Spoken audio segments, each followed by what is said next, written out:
کئی نوجوانوں کو یہ فیصلہ کرنا مشکل لگتا ہے کہ وہ اپنی زندگی میں کیا کریں گے۔ آئیں دیکھیں کہ دو مسیحیوں نے اپنی زندگی کے بارے میں کیا فیصلے کیے۔ لیوائی کے گھرانے کے کچھ لوگ یہووا کے گواہ نہیں تھے۔ انہوں نے لیوائی سے فٹ بال کا کھلاڑی بننے کو کہا۔ سوزن اس وقت ایک گلوکارہ کے طور پر مشہور ہو رہی تھی جب انہوں نے بائبل کورس شروع کیا۔ مجھے فٹ بال کھیلنا بہت پسند تھا۔ وہ لوگوں کا شور، کھلاڑیوں کا ادھر ادھر بھاگنا اور وہ جوش، مجھے فٹ بال کی ہر چیز اچھی لگتی تھی۔ مجھے گانا گانا بہت پسند تھا، خاص طور پر کلاسیکل گانے۔ ہزاروں لوگوں کے سامنے گانا گا کر مجھے بہت اچھا لگتا تھا۔ ایک وقت تھا جب میں اپنے ملک کا تیسرا بڑا کھلاڑی تھا اور میری تصویریں اخبار میں چھپتی رہتی تھیں۔ گلوکارہ کے طور پر مجھے پہلی نوکری امریکہ کے ایک تھیٹر میں ملی۔ کئی سالوں تک میں نے امریکہ کی فرق ریاستوں میں جا کر گانے گائے، یہاں تک کہ مجھے انگلینڈ میں بھی ایک پروگرام میں گانے کا موقع ملا۔ امریکہ کے بڑے بڑے کالج چاہتے تھے کہ میں ان کی طرف سے کھیلوں، پر 1990 میں نے کیلیفورنیا کی ایک یونیورسٹی جانے کا فیصلہ کیا۔ انہوں نے مجھے اسٹیڈیم دکھایا اور کہا، یہاں ہزاروں لوگ آپ کے نام کا نعرہ مار رہے ہوں گے۔ پھر میں نے اوپر لگی ایک اسکرین کی طرف دیکھا جہاں لکھا تھا، لیوائے، ہم چاہتے ہیں کہ آپ ہماری طرف سے کھیلیں۔ میں نے سوچا، واہ کیا بات ہے۔ میرا بپتسمہ 31 جولائی 1993 میں ہوا۔ مجھے محسوس ہوا کہ میں گلوکاری کو بہت وقت دے رہی ہوں، لیکن دوسرا کرنتھیوں 5 باب کی 15 آیت نے میرے دل پر گہرا اثر کیا، جہاں لکھا ہے، آئندہ اپنے لیے نہ جئیں بلکہ اس کے لیے جس نے ہمارے لیے جان دے دی۔ لیکن میں تو اپنے لیے جی رہی تھی۔ میرے ابو نے مجھے سمجھایا کہ دنیا سے دوستی رکھنے کے بارے میں بائبل کیا کہتی ہے۔ میں یہووا کی اور زیادہ خدمت کرنا چاہتا تھا، اور فٹ بال کا کھلاڑی ہوتے ہوئے یہ ممکن نہیں تھا۔ ایک دن جب میں جہاز سے گھر واپس آ رہا تھا تو میں نے ساتھ بیٹھی عورت سے بائبل سے بات شروع کی، لیکن مجھے احساس ہوا کہ میں خود تو وہ نہیں کر رہا جو میں اسے کرنے کے لیے کہہ رہا ہوں۔ مجھے لگ رہا تھا کہ گانا گانے سے مجھے پہلے جیسی خوشی نہیں مل رہی، اس لیے میں نے سوچا کہ مجھے گلوکاری چھوڑ دینی چاہیے، اور آخر کار میں نے اسے چھوڑ دیا۔ اخبار کے پہلے صفحے پر خبر چھپی کہ لیوائے نے فٹ بال کھیلنا چھوڑ کر بائبل کا پیغام سنانا شروع کر دیا ہے۔ میں نے یہووا خدا سے کہا کہ میں دل سے اس کی خدمت کرنا چاہتا ہوں، اس لیے میں نے بپتسمہ لے لیا۔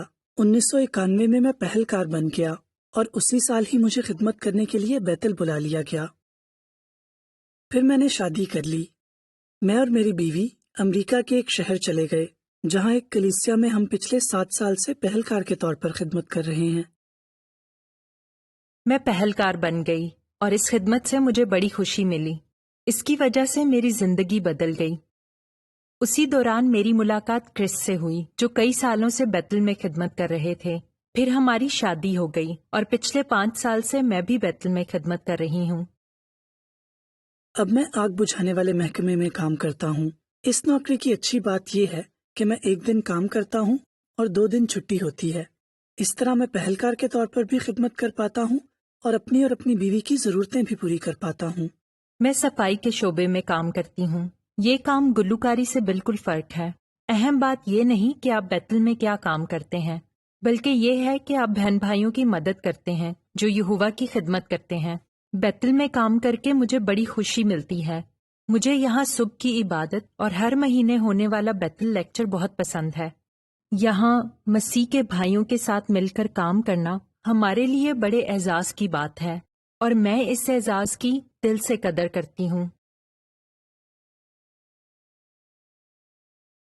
کھیل کے میدان میں نام بنانا اور اس کے ساتھ ساتھ یہووا کی خدمت کرنا ممکن نہیں ہے۔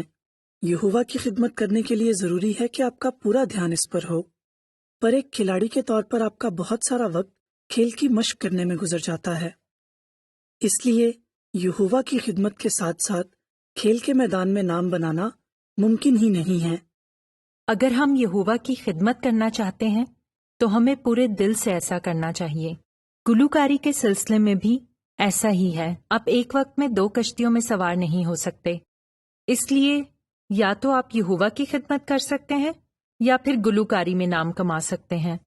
جو لوگ میرے ساتھ فٹ بال کھیلتے تھے ان کے بارے میں اخباروں میں چھپتا رہتا ہے کہ ان میں سے کوئی $45 لاکھ کما رہا ہے تو کوئی $90 لاکھ، پر میں وہ سب چھوڑ آیا ہوں۔ وہ چیزیں ان برکتوں کے مقابلے میں کچھ بھی نہیں جو مجھے اب ملی ہیں، جیسے کہ یہوہ کی تنظیم، بہن بھائی اور سچی دوستی۔ یہ سب چیزیں بہت انمول ہیں۔ جو لوگ میرے ساتھ گانا گاتے تھے انہوں نے بڑا نام کما لیا ہے۔ جب میں ان کے نام اخبار میں پڑھتی ہوں یا ریڈیو پر سنتی ہوں تو میں سوچتی ہوں کہ یہ نہیں جانتے کہ زندگی میں اس سے بہتر بھی کچھ ہے۔ یہ دنیا آپ کو کسی چیز کی ضمانت نہیں دیتی۔ کبھی کبھی میں سوچتا ہوں کہ اگر فٹ بال کھیلتے ہوئے میری ٹانگ ٹوٹ جاتی یا کمر ٹوٹ جاتی تو میرا کیا بنتا؟ اس دنیا میں وقتی کامیابی ملتی ہے، دیکھنے میں تو سب کچھ بہت اچھا اور شاندار لگتا ہے، لیکن اس کے لیے آپ کو بہت بڑی قیمت چکانی پڑتی ہے۔ دنیا آپ کو اپنے فائدے کے لیے استعمال کرتی ہے، جیسے ایک ڈسپوزیبل کپ استعمال کیا اور پھینک دیا۔ دنیا کو چھوڑ کر میں نے کچھ گوایا نہیں ہے، بلکہ بہت سی برکتیں پائی ہیں، جیسے کہ پیار کرنے والا شوہر، اچھی زندگی اور شاندار مستقبل کی امید۔ مجھے اپنے فیصلے پر ذرا بھی پچھتاوا نہیں۔